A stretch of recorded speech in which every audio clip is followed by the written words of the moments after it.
අද අපි කතා කරන්නේ පුංචි පැටවුන්ගේ පෞරුෂය සම්බන්ධයෙන්. පෞරුෂය කියලා කියන්නේ මොකක්ද? පෞරුෂය කියන එක අපි ගත්තොත් ඒක පොදු සංකල්පයක්. ඒ වගේම මිහිපිට සෑම මිනිස්සෙකුටම Tamanට කියලා අනන්‍ය වූ පෞරුෂයක් තියෙනවා. එතකොට පෞරුෂය කෙටියෙන් විග්‍රහ කරොත් දැන් අපි හිතමු දෙන්නෙක් බබාලා දෙන්නෙක් කියලා හිතන්නකෝ. බබාලා දෙන්නෙක් එකම ගැටලුවකදී එකම දෙයකදී ප්‍රතිචාර දක්වන්නේ දෙවිදිහකට. මිනිස්සු ලොකු මිනිස්සුත් එහෙමයි. එකම ගැටලුවකදී දෙන්නෙක් දක්වන ප්‍රතිචාර දෙවිදිහක්. එතකොට තමයි අපි ඒක ඒ මිනිස්සයාගේ පෞරුෂය කියලා අපිට පැහැදිලිව හඳුනා ගන්න පුළුවන්. එයාගේ පෞරුෂයට අනුව තමයි එයා සමාජ උත්තේජක හමුවේ ප්‍රතිචාර දක්වන්නේ. ඉතින් ඔන්න ඕක තමයි කෙටියෙන්ම පෞරුෂය තේරුම් ගන්න පුළුවන් විදිහ. ඉතින් හැම කෙනෙකුටම තියෙනවා පුංචි කාලෙදි හදාගත්ත පෞරුෂයක් අභ්‍යන්තරේ පේන්නේ ලොකු වෙනකොට. ඔන්න ඒ හේතුව නිසා තමයි අපි පැංචාන්ගේ පෞරුෂය සම්බන්ධයෙන් එහෙම නැත්නම් personality, self esteem කියන එක වැඩිපුර කතා කරන්නේ මේ ළමා මනෝවිද්‍යාවේ වැදගත්ම කොටසක් විදිහට. මොකද ළමයෙකුගේ පෞරුෂය කියන එක හැදෙන්නේ මුල් අවුරුදු කීපේ. අපි හැමදාම කියනවා වගේ මම හැමදාමත් කියනවා මේ චූටි පැටියා කවුරු කොහොම කෙනෙක් වෙනවද කියන එක තීරණය කරන්නේ මුල් අවුරුදු 3ක් වගේ පොඩි කාල සීමාවක් තුල. අන්න ඒක තමයි අපි පෞරුෂය කියලා කියන්නේ. එයා කොයි වගේද? ඒක තමයි කෙටියෙන්. එයා කොයි වගේද කියලා තීරණය වෙන්නේ ලොකු වුණාම නෙමෙයි චූටි කාලෙදී. එතකොට චූටි කාලෙදී මේ පෞරුෂය තීරණය වෙන්නේ කොහොමද? ඒ පිළිබඳව විද්‍යාඥයෝ එතෙක් මෙතෙක් ලෝකේ ඉඳපු හුඟා පරීක්ෂණ කළා විවිධ න්‍යායන් අපිට ලෝකෙට ඉදිරිපත් කළා තියෙනවා. එන්න ඒ න්‍යායන් ඔස්සේ තමයි අපි මේ ළමා මනෝවිද්‍යාව කියන මහා විශාල විෂය ඉගෙන ගන්න. මම ඒක මහා විශාල විෂයක් කියලා කියන්නේ මමත් දැන් ළමා මනෝවිද්‍යාව හදාරලා තිනවා සෑහෙන කාලයක් තාම ඉවර නෑ. ළමා මනෝ විශ්ලේෂණය වගේ විෂයන් ඊටත් වඩා පුළුල්. ඒ වගේ දේවල් කොච්චර හැදෑරුවත් ඉවරයක් නැති තැනට හදාරන්න පුළුවන් විෂයන්. ඒක නිසා විවිධ විද්‍යාඥයෝ විවිධ මත ප්‍රකාශ කළා තිනවා. ඒ න්‍යායන් ගොඩාක් ඉගෙන ගන්න තිනවා. එතකොට ළමා මනෝවිද්‍යාව කියන විෂය මම ඒක නිසා හඳුන්වනවා මහා විශාල විෂයක් විදියට. තාම හොයාගත්තේ නැති කරුණු මේ ළමයාගේ මනස තුල අපි දන්නේ නැතුව සිද්ධ වෙනවා. එතකොට ළමා මනෝවිද්‍යාව සම්බන්ධව මම කතා කරන්නේ ප්‍රධානම විද්‍යාඥයෝ කීප දෙනෙක් කියපු ඉදිරිපත් කරපු න්‍යායන් කිහිපයක් යටතේ. මොකද අපි හැමතිස්සෙම ළමා මනෝවිද්‍යාව සරලව කතා කරද්දී අපි වැඩිපුරම කතා කරනවා මනෝවිද්‍යාඥයෝ දෙතුන් දෙනෙක් ගැන. කෙනෙක් තමයි සිග්මන්ඩ් ෆ්‍රොයිඩ්. එතකොට සිග්මන්ඩ් ෆ්‍රොයිඩ් ඉදිරිපත් කරලා තියෙනවා ළමා මනෝවිද්‍යා න්‍යායක්. ඒකට අපි කියන්නේ ළමා මනෝලිංගික අවදි කියලා. ඉතින් අපි ඒක ගැන කතා කරමු. ඊට පස්සේ ජීන් පියාජේ කියන කෙනා ඉදිරිපත් කරලා තියෙනවා සංනිවේදන සංජානන මනෝවිද්‍යා න්‍යාය, සංජානන සංවර්ධන න්‍යාය කියලා එකක්. ඊට පස්සේ එරික් එරික්සන් කියන කෙනා ළමා මනෝ සංවර්ධන න්‍යායක් ඉදිරිපත් කරලා තියෙනවා. ඊට පස්සේ ජෝන් බෝල්බි එකත් ඉතාම ප්‍රසිද්ධ න්‍යායක් ඇමුණුම් න්‍යාය කියන එක. ඒක ගොඩක් දැන් මනෝවිද්‍යාව ඉගෙන ගන්න අය ගොඩක් මනෝවිද්‍යාව මේ සියලු න්‍යායන් ඉගෙන ගන්නවා. ඒකෙන් ප්‍රධාන වශයෙන් මම කතා කරන්න බලාපොරොත්තු වෙන්නේ සිග්මන්ඩ් ෆ්‍රොයිඩ් ඉදිරිපත් කළපු ඔය ළමා මනෝලිංගික අවදීන් කීපයක් පසු කරන දරුවෙක් කියන එක. ඒක තමයි ප්‍රධාන වශයෙන් අපි ළමා මනෝවිද්‍යාවේදී කතා කරන මූලිකම කොටස යටතේ වැටෙන එක. එතකොට මේ ළමයෙකුගේ මුල් සංවර්ධනයේදී මුල් කාල සීමාවේදී එයාගේ ජීවිතය මනෝලිංගික අවදි කිහිපයක් යටතේ සිග්මන්ඩ් ෆ්‍රොයිඩ් කියන වෛද්‍යවරයා බෙදනවා. ඒක ඒ කාලෙට වගේම අද කාලෙටත් ඉතාම ප්‍රායෝගික විදිහට ගැලපෙනවා සහ හුඟා පරීක්ෂණ කළා තිනවා. ඒක ඔප්පු කළා තිනවා. ඒ න්‍යාය ඉතාම සත්‍ය විදිහට දරුවන්ගේ ජීවිතවලට බලපානවා කියලා. එතකොට සිග්මන්ඩ් ෆ්‍රොයිඩ්ගේ න්‍යාය තුළ කියන්නේ දරුවෙකු මේ මනෝලිංගික අවදි පසු කරද්දී ඒ අවදිවල එයා තෘප්තිමත් වෙන යම්කිසි කොටසක් වපසරියක් තියෙනවා. ඒ තෘප්තිමත් වෙන වපසරිය හරියට තෘප්තිමත් නොවුනොත් අපි ඒකට කියන අවරෝධනය වෙනවා කියලා.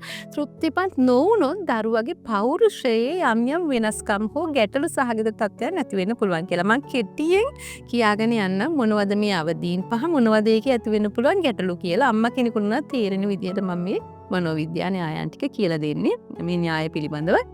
පළවෙනි එක තමයි මුඛී අවදිය. දරුවෙක් ගත කරන ඕරල් ස්ටේජ් කියලා අපි කියන්නේ උපතේ ඉඳලා මුල් අවුරුදු 2ක් විතර කාල සීමාව. මේක 2යි කියලා හරියටම දවසක් දාන්න බෑ. එක එක දරුවන්ගේ පොඩ්ඩක් එහෙට මෙහෙට වෙනවා.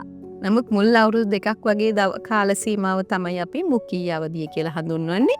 බබා තොල් සහ මුඛය උපයෝගී කරගෙන තමයි ඒ කාලින් තෘප්තිය හොයන්නේ. තෘප්තිය කියලා කියන්නේ එයා ජීවිතේ ඒ තෘප්තිය අත්විඳොත් තමයි සපා කෑම එතකොට තවරා ගැනීම කෙල පුම්බන එක ඊට පස්සේ පියයුර උරන එක ඔය දේවල් වලින් තෘප්තිමත් වුණාම එයා ලෝකයේ පිළිබඳව තෘප්තිමත් දරුවෙක් වෙනවා. එතකොට තමයි එයාගේ මනෝ සංවර්ධනය සිද්ධ වෙන්නේ. ඕක තමයි මේක ටිකක් බරපතල කාරණාවක් මම මේ සරල කළා කියන්නේ. ෆ්‍රොයිඩ් කියන්නේ ඕක තමයි එයා ඒ කාලේ තෘප්තියටපත් නොවුනොත්. ඒ කාලේ තේ තෘප්තියට නිසිරස ලැබුණ නැත්නම් උදාහරණයක් විදිහට අම්මගේ කිරි බොන්න නොලැබුණා කියලා හිතන්නකෝ දරුවෙකුට කිරි බොන්න සිද්ධ වෙන්නේ බෝතලෙන්. ඒ වගේ දරුවෙකුගේ මානසික ලොකු වෙනකොට යාගේ පෞරුෂයේ යම් ගැටලු අර කොටස හරහා ඇති වෙනවා. අපිට හිතාගන්න බෑ මේ මනස ඇතුලේ නිර්මාණය වෙන විදිහ හරියම පුදුම සහගතයි. එතකොට අපි කියන්නේ ඒ අවරෝධනය ඇතිවීම මත සිගරට් බොන ගොඩාක් අය කියන්නේ සිගරට් ඇබ්බැහිවීම වලට පත් වෙලා හුඟක්ම ඇබ්බැහිවීමට පත් වෙලා තින්න අය හුඟක් ඒ මුකී අවදියේ තෘප්තිය නොලබපු මිනිස්සු. එතකොට ඊළඟට අතිශය දොඩමළු වෙන මිනිස්සු. නිකන් ඔහේ සම්ප්‍රප්පලාප කියවන මිනිස්සු ගොඩාක් වෙලාවට ඒ වගේ පෞරුෂයන් ගොඩ නැගෙන්නේ මං කියන්නේ මේ එහෙමම වෙනවා මෙහෙම කියලා අර 100ක් ගෙඩිය පිටින් නෙමෙයි. නමුත් දැන් ඒ වගේ තෘප්තියක් නොලබපු ඒ කාල සීමාවේ මුකී අවදිය හරි විදිහට ගත කරපු නැති මිනිස්සුගේ පෞරුෂය වැඩිපුර අවධානයක් තියෙනවා අර වගේ පෞරුෂයන් නැති කරන්න. ඊළඟට දෙවනි එක ගුද්ධි අවදිය. ගුද්ධි අවදියෙන්නේ අවුරුදු 1.5. ඒ කියන්නේ දෙක ඕරල් ස්ටේජ් එක දෙකෙන් වගේ අවසන් වෙනවා. එකෙන් වගේ ආයි පටන් ගන්නවා ඒනල් ස්ටේජ් එක. ඒනල් ස්ටේජ් එක කියන්නේ ගුද්ධි අවදිය නැත්නම් පායුක අවදිය කියලා අපි හඳුනනවා. 1.5 දිවගේ පටන් ගන්නෙ. ඒ කාල සීමාවේදී මුඛයෙන් එයා කෙලින්ම මාරු වෙනවා මේ ගුදේ දක්වා සම්ප්‍රේෂණය වෙනවා. ගුදය දෙක වැසිකිලි පුහුණුව ලබන්නේ දරුවෙක් ඉන්නේ කාල සීමාවේදී අවුරුදු 2කට ලං වෙලා වගේ වැසිකිලි පුහුණුවක් නොලැබීම.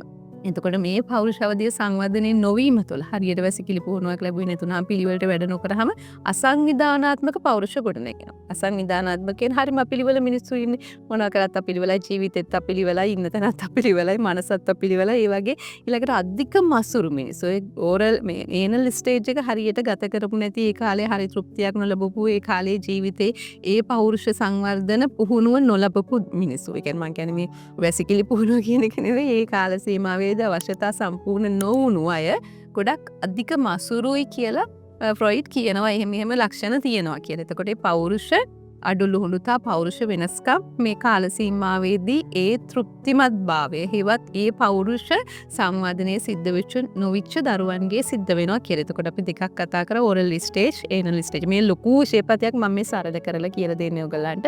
ඊළඟට ෆ්‍රොයිඩ් කියන විදිහට තුන්වෙනි මනෝලිංගික සංවර්ධන අවධිය තමයි ලිංග රූප අවධිය. ලිංග රූප අවධිය සාමාන්‍යයෙන් පටන් ගන්න අවුරුදු 3 වගේ ඉඳලා අවුරුදු 7ක් වගේ දක්වා ගමන් කරනවා මේ කාල සීමාව. මේ කාල සීමාවේදී ඔන්න දරුවා හඳුන ගන්නවා ස්ත්‍රී පුරුෂ වෙනස. ඒ කියන්නේ මව සහ පියාගේ වෙනස, ගැහැණු පිරිමි අතර වෙනස. ගැහැණු ළමයි ගොඩක් වෙලාවට පියාට මේ ආකර්ෂණය වෙනවා. පිරිමි ළමයි ගොඩක් වෙලාවට අම්මට ආකර්ෂණය වෙනවා. ඔය කාල සීමාවේදී තමයි ඒගොල්ලෝ හිතනවා මේ අම්මා පිරිමි ළමෙක් නම් හිතනවා අම්මව මට ගොඩාක් ක්ලෝස් වෙන්නේ නැත්තේ අම්මා මට ගන්න තාත්තා තමයි බාධාවක් වෙන්නේ කියලා තාත්තා එක්ක පොඩි ජෙලස් එකක් එනවා. ඊට පස්සේ ගැහැණු ළමෙක් නම් පියා එක්ක පොඩි ඉරිසියාවක් වගේ එකක් එනවා. එතකොට ඔය මනෝවිද්‍යාවේදී උගන්වන මේ ඉලිට්‍රා සංකීර්ණ, ඊඩිපස් සංකීර්ණය කියන කොටස් උගන්වන්නේ ඔන්න ඔතනදී තමයි. දැන් ඔය ඊඩිපස් කියලා කියන්නේ සාමාන්‍යයෙන් ඊඩිපස් සංකීර්ණයේදී දැන් අපි හිතමු දරුවෙක්ගේ ගැහැණු දරුවෙක්ගේ විශේෂයෙන් ගැහැණු දරුවෙකුගේ පියා මිය යාම, ඒක පියාම අතහැර යාම, විදේශගත වීම, ඒ වගේ අවස්ථාවලදී ඔන්න කාල සීමාව අවුරුදු 3-7 කාල සීමාවේදී එතකොට අපි කියනවා ඒ දරුවට ඊඩිපස් සංකීර්ණයේ සම්බන්ධ ලක්ෂණ එනවා කියලා. මොකද එහෙම ගියාට පස්සේ ගැහැණු ළමෙක් ඒ වගේ තාත්තා නැතුව හැදෙන්න ගත්තට පස්සේ යාට අර ගැහැණු ලාලිත්‍යයන් හිමි වෙන්නේ නැහැ. ඊට පස්සේ සමහර ලොකු වුණාම සමලිංගික සේවනයේට බැහැ වෙන්න පුළුවන්. ඒ වගේ අර ගැහැණියක් විදිහට ජීවත් වීමේ යම් ගැටලු මතුවෙනවා. පිරිමි ළමයෙකුටත් එහෙමයි. ගැහැණු ගති ලක්ෂණ හිම නැති වෙලා චිත්ත වේගී එහෙම සාමාන්‍යයෙන් චුට්ටක් පිරිමියෙක් වගේ හැසිරෙන ගනවා. විවාහ ජීවිත අසාර්ථක වෙන මේ ලොකු වුණාම වෙන දේවල්. එතකොට ඉලෙක්ට්‍රා සංකීර්ණය කියන්නේ ඒ වගේම තත්වයක්. ඔන්න ඔය කාල සීමාවේදී ඇති වෙන ඔය ලිංග රූප අවදීදී ඇති වෙන මවගේ පියාගේ බලපෑම දරුවන්ට අතිශයින්ම වැදගත්. ගොඩක් වෙලාවට අපි හොයාගෙන ගියාම මේ දික්කසාද සිද්ධ වුණාම මේ කාල සීමාවේදී මවගේ පියාගේ දරුවන්ට හුඟක් පෞරුෂාබාධ ඇති වෙනවා. අවුරුදු 3-7 අතර කාල සීමාවේදී ඒ ගැන දෙමව්පියෝ හුඟක් සැලකිලිමත් වෙන්න බරපතල මනෝවිද්‍යා කාරණයක් මම මේ කියන්නේ. නමුත් ඒකේ ඔයගලන්ට තේරෙනවා ඇති බරපතලකම මේ කාල සීමාවේදී අම්මගේ තාත්තගේ ආදරය, විශේෂයෙන් පිරිමියෙකුගේ ගැහැණියෙකුගේ ආදරය, දරුවෙකුට දෙන්නෙකුගේ ආදරය තියෙන්න ඕනේ හැම වෙලාවෙම. හොඳ පෞරුෂයන් ගොඩනැගෙන බුදගේ ජීවිත කාලෙටම යාගේ විවාහ ජීවිතේට පවා ඒක බලපානවා. ඉතින් ඊළඟට ඔන්න අවුරුදු 7න් පස්සේ එනවා නිලීන අවධියක්. ඒ කාල සීමාවේදී ඔයගොල්ලෝ දැකලා ඇති අවුරුදු 7 වගේ බබාලා සම වයසේ අය එක තමයි ඉන්නේ. ගොඩක් වෙලාවට ගැහැණු ළමයි කණ්ඩායම් බෙදෙනවා. පිරිමි ළමයි පිරිමි කණ්ඩායම් බෙදෙනවා. ප්‍රතිවිරුද්ධ ලිංගික අයව ටිකක් රුස්සන්නේ නැති ගතියක් එනවා. මේ කාල සීමාවේදී බුද්ධිය දරුවගේ අතිශයින් ශීඝ්‍රව වර්ධනය වෙනවා. අවුරුදු 7න් 12 අතර කාල සීමාවේදී ඊට පස්සේ සදාචාර සම්පන්න බව ඒගොල්ලෝ ඉගෙන ගන්න මේ කාලෙදී. දැන් ගෑල් ළමයි එහෙම හරි ලැජ්ජයි. පිරිමි ළමයි ඉන්න තැන වාඩි වෙනවා. ඒ කිව්වත් නැතත් කියලා දුන්නත් නැතත් ඒගොල්ලන්ට ඉබේ මේ දේවල් සිද්ධ වෙනවා. ඊළඟට ගැහැණු පිරිමි වෙනම තමයි හැමදේම කරන්නේ පන්තියක වුණත්. ඊළඟට මේ පෞරුෂ සංවර්ධනයේ සැඟවෙලා තියෙන කාලයක්. මේ කාල සීමාවේ පෞරුෂ සංවර්ධනය අපි කියන්නේ හිඩන් කාලයක් කියලා. ඇතුළත තියෙන කාලයක්. නමුත් ගැහැණු ළමයි එක්ක පිරිමි ළමයි එක්ක විශේෂයෙන් ඉන්න කාල සීමාව තමයි නිලීන අවධිය කියලා කියන්නේ මනෝලිංගික සංවර්ධන අවධියට. ඊළඟට ඔන්න එනවා දරුවගේ අවසාන මේ මනෝලිංගික සංවර්ධන අවධිය ප්‍රජානන ලිංගික අවධිය කියලා. අවුරුදු 12න් පටන් අරන් දැන් ගැහැණු දරුවොත් පිරිමි දරුවොත් දෙකොල්ලම වැඩි වියටපත් වෙන කාල සීමාව. ඔන්න ඒ කාල සීමාවත් දරුවෙක්ව ඉතාම ආදරෙන් රැක බලාගත යුතු, අවධානයෙන් බලාගත යුතු කාල සීමාවක්. මොකද ඒගොල්ලන්ට ප්‍රේමය, ලිංගිකත්වය, රාගය ඒ වගේ හැඟීම් ඇති වෙන කාලය. දැන් මෙන්න මේ කාල සීමාව මේ කාල සීමාවේ දරුවගේ හැසිරීම සහ පෞරුෂය ගොඩක් හැදිලා ඉවරයි. හැබැයි අර මුල් අවදීන් 4 කොහොමද ගත කරේ කියන එක මත මේ අවධිය සම්පූර්ණයෙන්ම රැඳෙනවා. මේ අවධිවල පෞරුෂත්ව සංවර්ධනයේ සම්පූර්ණයෙන් මුල් අවධි 4 මත රැඳෙන නිසා මුල් අවධි 4 සංවර්ධනය අතිශයින් වැදගත්.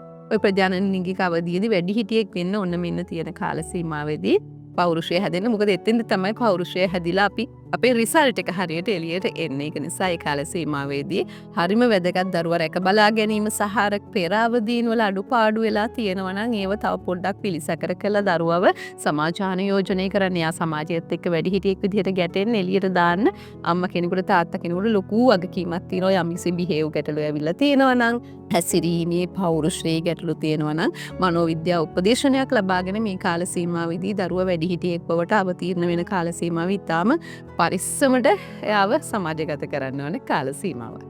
එතකොට මේ මනෝලිංගික සංවර්ධන අවදීන් වල දරුවන්ගේ සිදුවන අඩලුණුතා හැම නැත්නම් ඒ පෞරුෂ සංවර්ධන අවදීන් හරියට ගත කරන්නේ නැති වුනහම දරුවන්ට යම් කිසි පෞරුෂය සම්බන්ධ අක්‍රමිකතා ඇති වෙනවා කියලා මම කියවනේ. ඒ වගේ පෞරුෂ අක්‍රමිකතා කිහිපයක් මම කියන්න යම් අක්‍රමිකතා සිදුවන අවස්ථා. සමහර දරුවෝ යැපෙන සුළු පෞරුෂයක් තියෙන. ඒ කියන්නේ අන්මතයට වැඩ කරන්නේ. අනිත් අයට වඩා මනසින් ඉතා දුර්වලයි. නිකන් කවුරු හරි කිව්වහම තමයි වැඩ කරන්නේ. ආත්ම විශ්වාසය හරි හීනයි. Tamanට හිතලා වැඩ කරන්න බෑ. ඊළඟට මගාරින සුළු පෞරුෂ තියෙන දරුවෝ ඉන්නවා සමාජ ආශ්‍රයයට කැමති නැහැ. ආත්ම විශ්වාසය හුඟක් අඩුයි ඒ වගේ දරුවෝ. ඊළඟට මායාකාරී පෞරුෂ තියෙනවා සමහර අය හැම වෙලාවෙම මේ හදවතින් නෙමෙයි ඊටාම ආත්මාර්ථකාමීව කටයුතු කරන්නේ. හදවතින් නෙමෙයි කියන වචන ටික හිතලා කියන්නේ. ආදරය කිව්වත් කාට හරි හිතලා කියන්නේ. ඒත් පෞරුෂාබාධ. ඊළඟට තව පෞරුෂයක් තියෙනවා මේ දරුවන් විතර නෙමෙයි වැඩිහිටි වෙද්දිත් මේවා තියෙනවා පීඩනෝන්මාද ආබාධ කියලා. පීඩනෝන්මාද පෞරුෂය කියන්නේ අන් අය ගැන හිතන්නේ නැහැ. හැම වෙලාවෙම සැකයෙන් ඉන්න, හැම වෙලාවෙම වාද විවාද කරන ඕනම දෙයකට හිතුවක්කාරී. ඒකද සාමාන්‍ය තරුණ කාලේ එනවා. නමුත් අනවශ්‍ය විදිහට ওই විදිහට තියෙනවා නම් සමහර වෙලාවට මේ දරුවා පීඩනෝන්මාද මේ පෞරුෂයක් තියෙන දරුවෙක් වෙන්න පුළුවන්. එහෙම ඉඩ ඇති දරුවෙක් වෙන්න පුළුවන්. ඊළඟට තව පෞරුෂයක් තියෙනවා බින්නාවේගික පෞරුෂය කියලා. ඒ දරුවෝ ලැජ්ජාශීලී.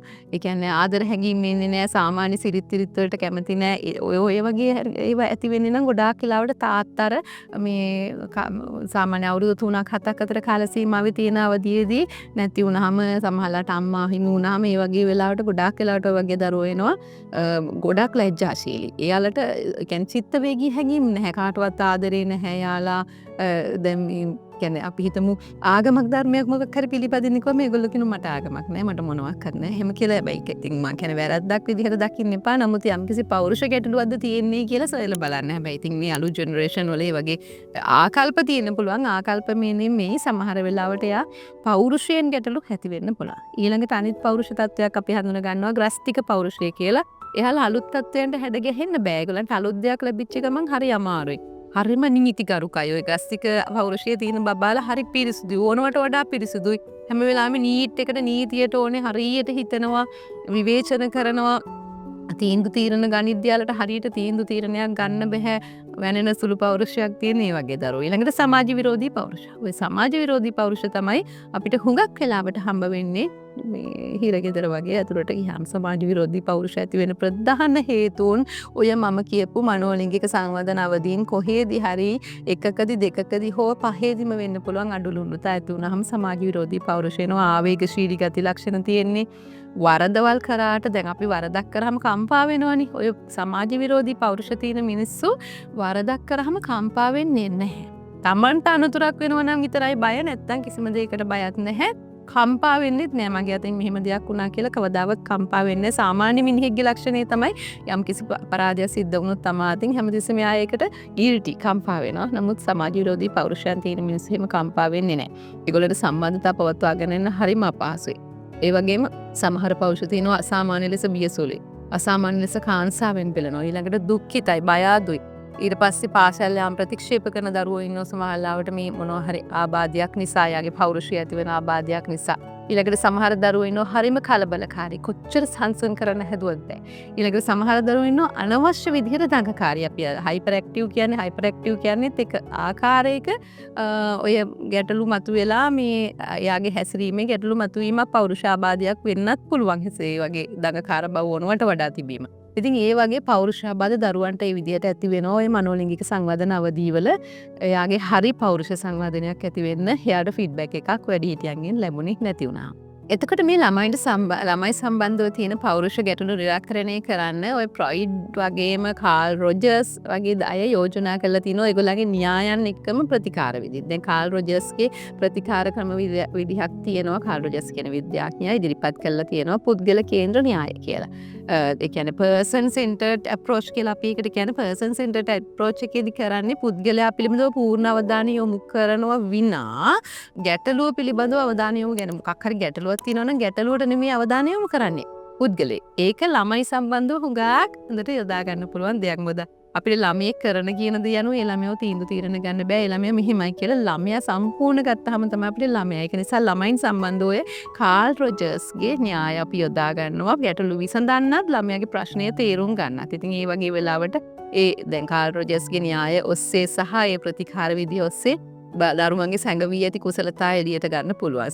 හොඳ මනෝවිද්‍යාඥයෙකුට දරුවෙකු තේරුම් ගත්ත හොඳටම බය ආදු ළමයෙක් වෙන්න පුළුවන්, කාංසාවෙන් පෙළෙන ළමයෙක් වෙන්න පුළුවන්, පාසල් යාම ප්‍රතික්ෂේප කරන දරුවෙක්, කලබලකාරී දරුවෙක්, දඟකාර දරුවෙක්, ඕනම දරුවෙක්, දුක්ඛිත දරුවෙක් වෙන්න පුළුවන්. එයාලගේ සැඟවී ඇති දක්ෂතා සංවර්ධනය කරන ඔය වගේ න්‍යායන් වල ප්‍රතිකාර ගන්න පුළුවන්. ඊළඟට සොයන් අවබෝධය දරුවට දෙන්න. යා මොන වගේ දෙයට මොකද්ද වෙලා තියෙන්නේ කියලා යාට තේරුම් කරලා දෙන්න. ඊළඟට බබාගේ ආත්ම ශක්තිය වර්ධනය කරන්න වගේම චර්යාත්මක ගැටලු විසඳන්නත් ඒ වගේ න්‍යායන් අපි ප්‍රයෝජනයට ගන්නවා. ඊළඟට සිග්මන්ඩ් ෆ්‍රොයිඩ් දැම්මම සිග්මන්ඩ් ෆ්‍රොයිඩ් ගැනනේ කතා කරේ. සිග්මන්ඩ් ෆ්‍රොයිඩ් ගෙන ආයේ මනෝලිංගික සංවර්ධන අවදි. එතකොට ඒ අවදීන් වලත් විශ්ලේෂණ ප්‍රතිකාර සයිකෝ ඇනලයිස් අප්‍රෝච් එකක් යටතේ විවිධ මානසික ව්‍යාකූලතාවලට ප්‍රතිකාර ලබා දෙන්න පුළුවන් ඒ න්‍යායන් යටතේ. ඉතින් අපි දැන් අද කතා කරේ මේ දරුවන්ගේ පෞරුෂය සහ පෞරුෂය සංවර්ධනය වෙන ආකාරය, පෞරුෂ සංවර්ධනය අඩලු නම් මොනවද වෙන්නේ කියන එක සම්බන්ධ. ඉතින් මේක ලොකු විශේෂපතයක්. නමුත් යම්කිසි ප්‍රමාණයක දැනුමක් ඉගෙන ගන්න කෙනෙකුට දරුවන් සම්බන්ධව, එහෙම නැත්නම් අම්මා කෙනෙකුට තාත්තා කෙනෙකුට දරුවෙක් බලා ගන්න කෙනෙකුට වැදගත් කරුණු කාරණා ටික දරුවන්ගේ පෞරුෂය සම්බන්ධව මම අද කතා කරේ. ඉස්සරහටත් අපි මේ නාලිකාවෙන් ඉතාම වගකීමෙන් සහ විශ්වාසයෙන් යුතුව මේ විෂයපතේ යටතේ කරුණු අරගෙන එනවා. ආරාධනා කරනවා හැමෝටම රැඳිලා ඉන්න සෞඛ්‍ය සම්බන්ධව දැනගන්න කැමති අය, ඒ වගේම මාතෘහා ළමා සෞඛ්‍ය සම්බන්ධවත් සමස්ත ප්‍රජාවගේම සෞඛ්‍ය සම්බන්ධවත් කරුණු කාරණා අපි මේ නාලිකාවෙන් අරගෙන එනවා. ඒ හැම දෙයක්ම ගේන්නේ හරිම විශ්වාසයෙන් වගකීමෙන් යුතුව.